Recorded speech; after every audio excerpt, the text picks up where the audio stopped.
बहुत बहुत धन्यवाद माननीय संचालक महोदय। सबसे पहले तो मैं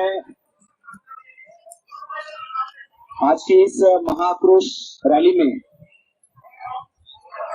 जो भी हमने ऑनलाइन गेम्स, बेरोजगारी और महिलाओं के ऊपर बढ़ते अत्याचार के खिलाफ में ये जो महाआक्रोश रैली का हमने आयोजन किया हुआ था, इस रैली में आए हुए आप सभी विद्यार्थी, युवा, बेरोजगार और उनके माता पिताओं का मैं सबसे पहले स्वागत करता हूँ, आभार व्यक्त करता हूँ, क्योंकि इतनी बड़ी धूप में भी आप सभी लोगों ने अपना कीमती समय निकालकर यहाँ पर आए और वीकडे होने के बावजूद भी आप सभी लोगों ने अपना समय लगाया और इस रैली को बड़े पैमाने पर आप लोगों ने सफल किया और एक बहुत बड़ा संदेश महाराष्ट्र और अन्य राज्यों में आप लोगों ने दिया है, इसलिए आप सभी का मैं शुक्रगुजार हूँ।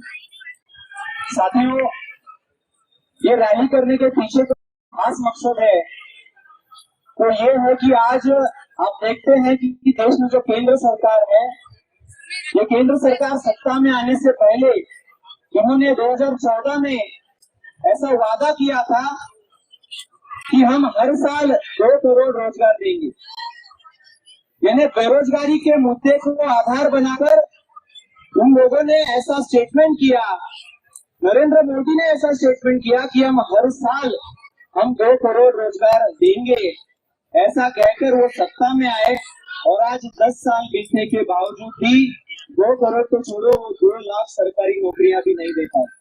तो 2 लाख सरकारी नौकरियां भी पैदा नहीं कर पाए और साथ ही जो नौकरियां या जो भी भर्ती को जाहिर कर रहे हैं, घोषित कर रहे हैं, उसकी घोषणा होने के बावजूद भी विद्यार्थियों से एग्जाम फॉर्म भरवाने के बावजूद भी पेपर लीक करवाए जाते हैं, बड़े पैमाने पर भ्रष्टाचार किया जाता है और जो हमारे विद्यार्थी जो कई सालों से कर रहे हैं, पढ़ाई कर रहे हैं, उन्हें ऐसा लगता है कि एक दिन हम अफसर बनेंगे, अधिकारी बनेंगे, हमारे माँ बाप का सपना साकार करेंगे, लेकिन पेपर लीक होने की वजह से उनका जो सपना है वो अधूरा का अधूरा रह जाता है और जो उनका एज क्राइटेरिया है, एज बार है, वो भी दिन ब दिन गुजरता जा रहा है। हर साल उनका एज जो बार है वो खत्म होते जा रहा है और उसकी वजह से देश के अंदर बेरोजगारी और ज्यादा बढ़ती जा रही है।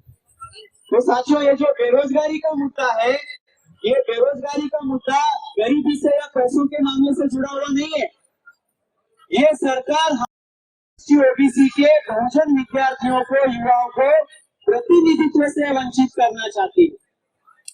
जो शासन प्रशासन ने एससी एसटी ओबीसी का प्रतिनिधित्व जो जाना चाहिए था, जिस पर्याप्त संख्या में हमारा प्रतिनिधित्व वहां पर पहुंचना चाहिए था, वो ना पहुंच सके, इसके लिए जो षड्यंत्र किया जाता है वो है बेरोजगारी, वो है पेपर लीक, वो है नीट स्कैम और इनके तहत हमारे विद्यार्थियों को, हमारे युवाओं को प्रतिनिधित्व से वंचित किया जाता है। तो इस प्रकार से साथियों, आज देश में बेरोजगारों के ऊपर इतना अत्याचार हो रहा है, एज बार क्रॉस हो जाने की वजह से जो हमारे विद्यार्थियों का सपना अधूरा रह जाता है, इसके वजह से हमारे जो युवा है, जो पढ़े लिखे हैं, वो आत्महत्या करने पर उनको मजबूर किया जा रहा है। समाज के अंदर उन्हें अस्पृश्यता का व्यवहार उनके साथ में किया जाता है। जब वो लोग 6-6 साल से 10-10 साल से तैयारी करते हैं और उनके हिस्से में कोई भी सीट नहीं लगती, जब वो अधिकारी नहीं बन पाते हैं तो समाज के अंदर उनको पूछा जाता है, क्या हुआ, 10 साल से पढ़ाई कर रहा है, क्या हुआ, तो अधिकारी बनने वाला था, क्या हुआ। ऐसे सवालों का सामना उन युवाओं को करना पड़ता है और इन माँ बाप का सपना लेकर जो कर्जा उन्होंने निकाला हुआ है पढ़ाई करने के लिए, जो पूना में आकर, औरंगाबाद में आकर, नागपुर में आकर पढ़ाई करके वो लोग चाहते हैं कि हम लोग एमपीएससी क्रैक करें, हम लोग अधिकारी बने, लेकिन उन लोगों का सपना अधूरा रह जाने की वजह से ऐसे पढ़े लिखे युवा आत्महत्या करने पर मजबूर हो रहे हैं। जो प्रतिदिन 38 सुशिक्षित बेरोजगार आत्महत्या कर रहे हैं, उसमें से सबसे ज्यादा पढ़े लिखे लोग हैं, क्योंकि उनके साथ में डिस्क्रिमिनेशन का व्यवहार साथियों किया जा रहा है। इसीलिए इस बेरोजगारी को समाप्त करने के लिए हम सभी बेरोजगारों ने मिलकर अगर हमने राष्ट्रव्यापी ताकत निर्माण की तो साथियों इस देश के अंदर हम लोग अपनी सरकार बनाने लायक बन सकते हैं। आपको पता नहीं 2024 में ईवीएम घोटाले के माध्यम से जो नरेंद्र मोदी की सरकार बनी है, जो बीजेपी की सरकार बनी है, उनको 23 करोड़ वोट मिले हैं और देश के अंदर जो बेरोजगारी है वो 45 करोड़ से ज्यादा है। तो साथियों अगर ये 45 करोड़ बेरोजगार अगर इकट्ठा होकर अपनी राजनीतिक पार्टी बना दे तो कांग्रेस और बीजेपी की कोई औकात में उनको सालों साल हरा सके। आने वाले 10 पीढ़ियों तक वो हरा नहीं सकेंगे, इतनी ताकत साथियों बेरोजगारों के अंदर है। केवल बेरोजगार अगर इकट्ठा हो जाए तो साथियों इन बेरोजगारों को बेरोजगारी का एहसास ना हो सके, इसलिए उनको ऑनलाइन गेम्स के माध्यम से उनका भविष्य अंधकार में किया जा रहा है। उसका एहसास ना हो सके इसलिए 2 GB डेटा प्रतिदिन उनको प्रोवाइड किया जा रहा है। जंगली रमी, तीन पत्ती, ड्रीम 11 गेम्स में हमारे युवाओं का भविष्य बर्बाद किया जा रहा है और माँ बाप से पैसा लेकर कर्जे में डूब रहे हैं और वो लोग भी, वो 14 से लेकर 20 साल के युवा विद्यार्थी भी आत्महत्या करने पर विवश हो रहे हैं। तो साथियों तमिलनाडु के अंदर हर महीने 30 विद्यार्थी आत्महत्या कर रहे थे ऑनलाइन गेम्स के कारण। तो तमिलनाडु सरकार को ऑनलाइन गेम्स एप्लीकेशन पर पाबंदी लगानी पड़ी थी।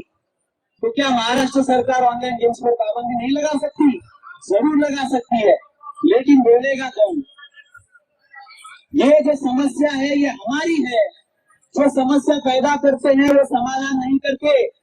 इसलिए अगर हमारी समस्या है तो हमें सड़कों पर उतरना होगा, हमारे माता पिताओं को सड़कों पर उतरना होगा, क्योंकि उनके बच्चों का भविष्य खतरे में। तो ऑनलाइन गेम्स को हटाना है तो हमारे माँ बाप ने सड़क पर उतरकर सरकार के सामने अपील करनी होगी, गुहार लगानी होगी, उनसे न्याय मांगना होगा कि हमें ये ऑनलाइन गेम्स महाराष्ट्र में बंद करना है।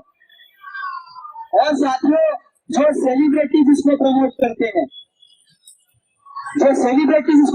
करते हैं, आज इस कार्यक्रम के, आज इस धरना, इस रैली के माध्यम से साथियों हम लोग उन सेलिब्रिटीज के मुंह पर, जो हमारी माताएं यहाँ पर आई हुई है, सभी चप्पल मार के, जूते मारकर उनका निषेध व्यक्त करेंगे, ताकि आने वाले समय में कोई भी सेलिब्रिटी ऐसी ऐड करने की हिम्मत ना करे। दूसरी बात साथियों, इस आज के इस रैली के माध्यम से मैं सचिन तेंदुलकर को ये बताना चाहता हूँ कि जो भारत रत्न उसको मिला है वो भारत रत्न लौटा दे। वो जुगार रत्न है, वो जुगार रत्न है, उसे सम्मान पूर्वक लौटा देना चाहिए, उसकी गरिमा को उसने कायम रखना चाहिए।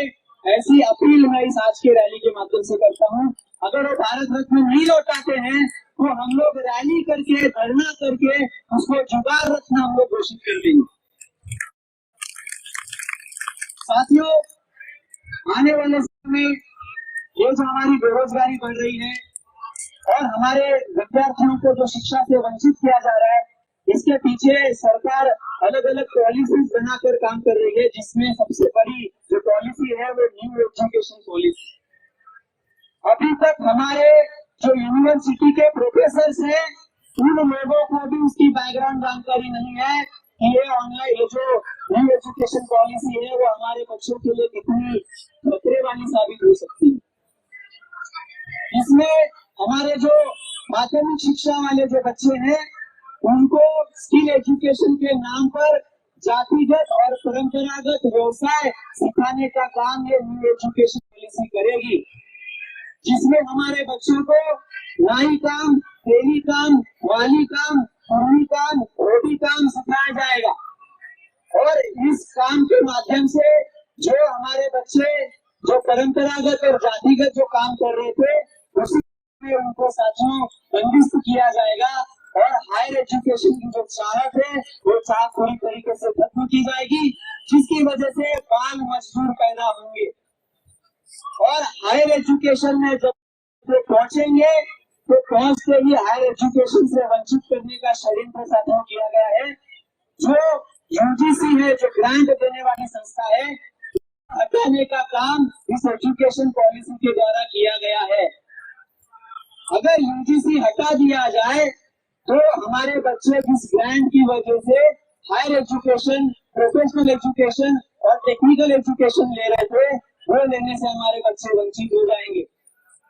और ये पॉलिसी ये कहती है कि 2030 तक सभी यूनिवर्सिटी को ऑटोनॉमस दर्जा हासिल करने के लिए प्रयास करना है। इसका क्या मतलब है साथियों? इसका ये मतलब है कि सभी यूनिवर्सिटी अभी स्वायत्त और स्वतंत्र होंगी। वो सरकार से कोई भी अनुदान नहीं लेंगी। जब सरकार से कोई भी अनुदान नहीं लेगी तो फी वसूलने का काम किसके साथ करेगी? हमारे छात्रों के जेब से फी वसूली जाएगी। और जो गुंडे ये यूनिवर्सिटी चला रहे हैं, जो मंत्री आमदार खासदार ये यूनिवर्सिटी चला रहे हैं, वो लोग हमारे बच्चों से बड़े पैमाने पर फीस की लूट करेंगे। और जो हमारे बच्चे 5,000 10,000 में जो ग्रेजुएशन कर रहे थे, उन्हीं हमारे बच्चों को लाख से 2 लाख 3 लाख रुपए फीस भरनी होगी केवल हायर एजुकेशन के लिए। केवल बेसिक ग्रेजुएशन के लिए 1.5 से 2 लाख रुपए फीस साथियों हमारे बच्चों को भरनी होगी।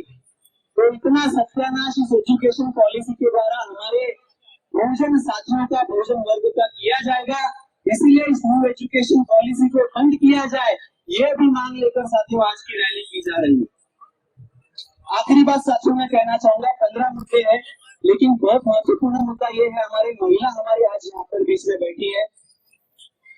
आपको बताने में बहुत ही अफसोस होता है कि भारत जो है महिलाओं के लिए असुरक्षित देशों में अव्वल नंबर पर आता है। ताली बजाने वाली बात नहीं है, बहुत शेमफुल बात है कि महिलाओं के लिए असुरक्षित देशों में भारत अव्वल नंबर पर आता है। मोदी है तो मुमकिन है, मोदी है तो मुमकिन है। साथियों आज महिलाओं के ऊपर हर साल में 32,000 रेप्स होते हैं। भारत की बात करूं, हर साल 32,000 रेप होते हैं। प्रतिदिन 86 रेप होते हैं भारत में। 86 महिलाओं पर साथियों रेप होते हैं। आज हम रैली कर रहे हैं, कल के दिन में भी ना जाने कितने महिलाओं पर अत्याचार हुआ होगा। तो ये जो अत्याचार भारत के अंदर हमारी महिलाओं पर हो रहा है, ये क्यों हो रहा है? क्योंकि भारत जो है, ये प्राचीन भारत जो हमारा था, वो मातृसत्ताक पद्धति का था, मातृसत्ताक संस्कृति का था। हमारी महिलाएं जो है वो शासक थी, वो सरकार चलाने लायक थी, लेकिन इस ब्राह्मण व्यवस्था के द्वारा हमारी महिलाओं को गुलाम करने के लिए उनकी समस्याएं दिन ब दिन बढ़ाई जा रही हैं और उनका शोषण बढ़ाया जा रहा है। और इसीलिए जो वुमेन ट्रैफिकिंग हो रही है, हमारे साथी ने बताया कि हर साल भारत में लगभग 1 लाख से 2 लाख महिलाएं गायब होती हैं। पिछले 3 साल में 13 लाख महिलाएं गायब हुई। 13 लाख केवल मध्य प्रदेश से 3 लाख महिलाएं गायब हुई 1 साल में। तो इतना सारा अत्याचार हमारी महिलाओं के ऊपर हो रहा है, तो हमारे महिलाओं ने संगठित होकर एक संगठित शक्ति बनाकर इस व्यवस्था के खिलाफ में लड़ना होगा। तो ये सारी समस्या, हजारों समस्या हमारी पैदा हो गई है। इसका मुख्य कारण ईवीएम मशीन है। आज 2024 में जो लोकसभा का चुनाव हुआ, इसमें साथियों 4,64,00,000 वोट ईवीएम मशीन के द्वारा बढ़ाए गए हैं। जो टोटल वोट्स हैं और ईवीएम मशीन के वोट्स हैं, उसमें 4,64,00,000 वोट ज्यादा हुए हैं, ज्यादा निकले हैं। इसका क्या मतलब है? 4.5 करोड़ वोट कहां से आए? नेपाल से आए या श्रीलंका से आए या बांग्लादेश से आए? उसका जवाब अभी तक ना नरेंद्र मोदी ने दिया, ना इंडिया गठबंधन ने दिया, ना इलेक्शन कमीशन ने दिया है। ये सबसे बड़ा घोटाला साथियों लोकतंत्र में किया जा रहा है और इसके खिलाफ में साथियों हम लोगों ने आवाज उठानी चाहिए। जब तक ईवीएम मशीन भारत में रहेगी, हमारी जो समस्याएं है वो दिन ब दिन बढ़ जाएंगी। इसीलिए ईवीएम मशीन को भी साथियों ध्यान में रखकर, जब तक हमारे संगठन के द्वारा राष्ट्रव्यापी कॉल आपको दिया जाएगा ईवीएम के खिलाफ में, तब तक हम सभी लोगों को ईवीएम के खिलाफ में एकजुट होना होगा। और ये जो आज की रैली है साथियों, इस रैली में आप सभी लोग इकट्ठा होकर आप सभी सहभागी हुए और इस आज के महापुरुष मोर्चा को आप सभी लोगों ने बंधन बन से सफल बनाया। इसीलिए आप सभी का मैं आप सभी संगठनों का मैं आभार यहाँ पर व्यक्त करना चाहूंगा और यहीं पे रुकना चाहूंगा। आप सभी लोगों ने मेरी बातों को ध्यान से सुना, इसलिए धन्यवाद। जय मूल्यवासी, जय भारत।